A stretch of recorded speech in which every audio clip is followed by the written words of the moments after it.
Derecho 4.0, un espacio para repensar la profesión jurídica. Un podcast de la Facultad de Ciencias Sociales y Jurídicas de la Universidad Alexander von Humboldt.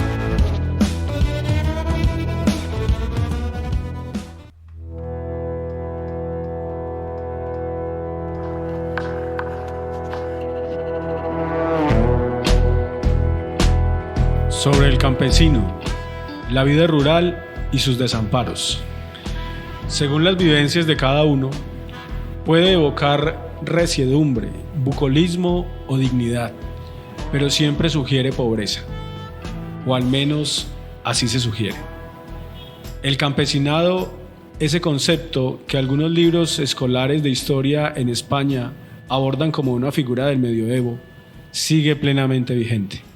Los campesinos son casi la mitad de la población mundial y producen al menos el 70% de la comida según datos de la FAO. 7 de cada 10 pobres viven y trabajan de forma habitual en el campo. La Constitución política establece que los campesinos son libres e iguales. Todas las demás poblaciones tienen derecho a no ser objeto de ninguna discriminación en el ejercicio de sus derechos. Mi nombre es Diego Alberto Valencia Serna, docente de la Facultad de Derecho de la Universidad Alexander von Humboldt. Me acompaña hoy en la mesa Sebastián Peláez, estudiante de último semestre que cuando estuvo a la mitad de su carrera nos acompañó en un proceso litigioso que sacó adelante y que hoy nos permite con orgullo mostrarle a una comunidad campesina cómo desde la universidad logramos solucionar por lo menos un derecho colectivo que estaba comprometido. Sebastián, ¿cómo estás? Muy bien.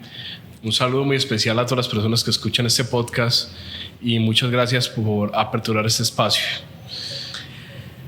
Muy bien. Libaniel Jiménez, campesino de la vereda aledaña al río Roble del municipio de Quimbaya, advierte su frustración por no poder sacar el producto de sus cosechas.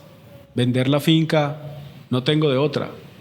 Esa manifestación de Jiménez pone de presente las dificultades a las que enfrenta a diario desde hace años él y su familia y sus vecinos. Al carecer del puente en las condiciones que permita el tránsito de sus productos de la vereda a la ciudad y sus retornos, señala Jiménez, sin el puente la vereda no tira pa'lante, la vereda se queda, nuestra lucha se pierde. Resulta entonces la pregunta, ¿los derechos son solo de los ciudadanos de los centros urbanos? ¿Los campesinos deberán vivir sus tragedias en silencio, sin aspiraciones más allá de las que su entorno les presente? De allí que el relevo generacional sea un asunto pendiente en las garantías para las futuras generaciones rurales. Sebastián, este contexto pone de presente unas realidades que viven nuestros campesinos, y no en sitios muy alejados, en Quimbaya, en el Quindío. ¿Cómo inicia este proceso? ¿Cómo se dan cuenta ustedes de la realidad, de alguna manera trágica que viven estas familias? Profe, todo empezó con el proyecto nuclear del tercer semestre, buscando hacer el tema de la acción popular. Nuestro compañero Francisco Javier López, en ese momento, que era una de las personas que conformaban nuestro grupo, nos lleva a la vereda Pueblo Rico. Nos encontramos con un panorama desalentador con el tema del puente y empezamos a indagar a la comunidad de cuáles eran las problemáticas. Una de esas, el testimonio que usted nos brindó en la introducción. Pero no era solo la economía de ese campesino, sino la economía de muchos. El difícil acceso de los mismos niños para ir al colegio, porque muchas veces el Willis no quería cruzar ese puente. Y hoy, más que nunca entendemos esas problemáticas de los puentes, pues lo tenemos en este momento en una vía nacional como es el puente del Alambrado, también lo tenemos en Calarcá como es el puente que une Quebrada Negra y que las autoridades no le colocaron cuidado, y se ha venido repitiendo de manera sistemática en el departamento del Quindío. Gracias a Dios ese momento pudimos intervenir ese puente. El juez, al escuchar todas las necesidades de las personas con discapacidad que habitaban la vereda, los niños que se veían afectados con su educación, los campesinos que no tenían acceso a vender sus productos por el deterioro del puente, el miedo que generaba incluso cruzar a pie ese puente, de manera muy sabia manda a realizar un estudio en donde se evidencia el estado estructural y su calamidad, en donde podemos hacer ese acompañamiento. Ahí tuvimos un acompañamiento, fuimos en el estudio, inclusive la universidad tiene los videos de cuando estuvimos allí y podemos evidenciar todo ese deterioro estructural. El día de hoy podemos decir que se ha planteado una reestructuración de ese puente y se ha otra vez revivido la vereda y todos sus derechos. En ese tema, la moral administrativa y las funciones del Estado tuvieron que ver. Muy bien dices que el Estado se olvida de los derechos de los campesinos. Y no estamos hablando de los campesinos lejos, estamos hablando de los campesinos que están acá a 5 minutos, porque esa vereda es a escasos minutos de las cabeceras municipales. Si eso sufrimos nosotros, no quiero saber lo que sufren los campesinos de las periferias. Ha sido un precedente que esperamos que en el Quindío sirva para generar esa reconstrucción de esos puentes en las veredas, y lastimosamente no se ha seguido con ese proceso, pero es una oportunidad enorme que tenemos y es un llamado desde el podcast para que busquemos esos puentes, busquemos esa infraestructura olvidada por el gobierno y empecemos otra vez a proteger esos derechos de los campesinos, a poder brindar ese acceso a la educación, a poder brindar esa economía al campesino que necesita sacar sus productos.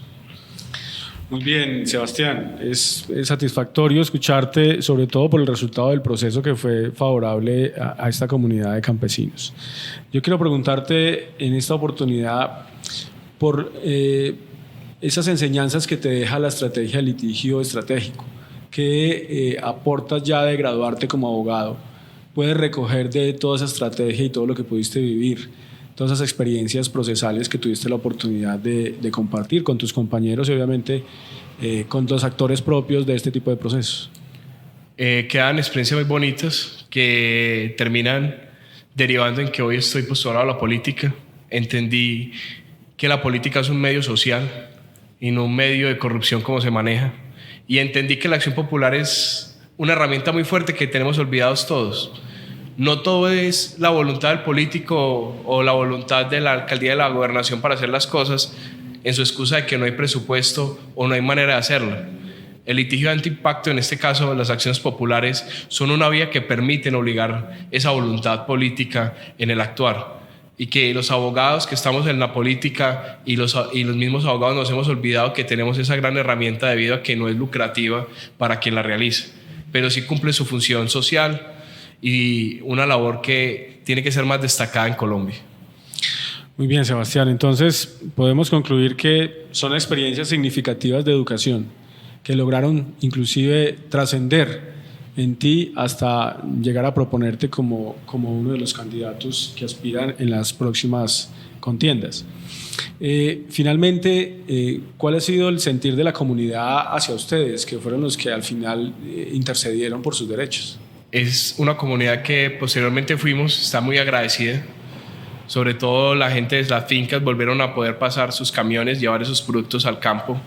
Los niños pudieron volver en ese Willys a pasar los puentes, poder acceder a la educación, y sobre todo se acabó esa zozobra en la comunidad de en qué momento iba a pasar ese desastre y esa calamidad, que es muy importante, el tener esa seguridad de que nuestras vidas no nos van a traicionar y que cualquier día va a ser un desastre para cualquiera de los que habitamos ese sector. Muy bien, Sebastián, muchas gracias. Sobre el campesino, la vida rural y sus desamparos, a través de la estrategia de litigio estratégico de la universidad, pudimos cerrar un poco esa brecha que distancia la justicia, los derechos de estas comunidades muchas veces tan olvidadas por el Estado colombiano. Muchas gracias, Sebastián. Muchas gracias a todos.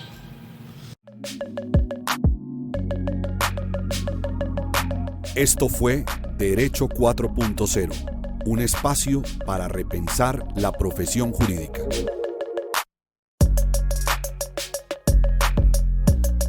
Este podcast es realizado en el Laboratorio Transmediático de Marketing Digital y Comunicación Estratégica de la Universidad Alexander von Humboldt.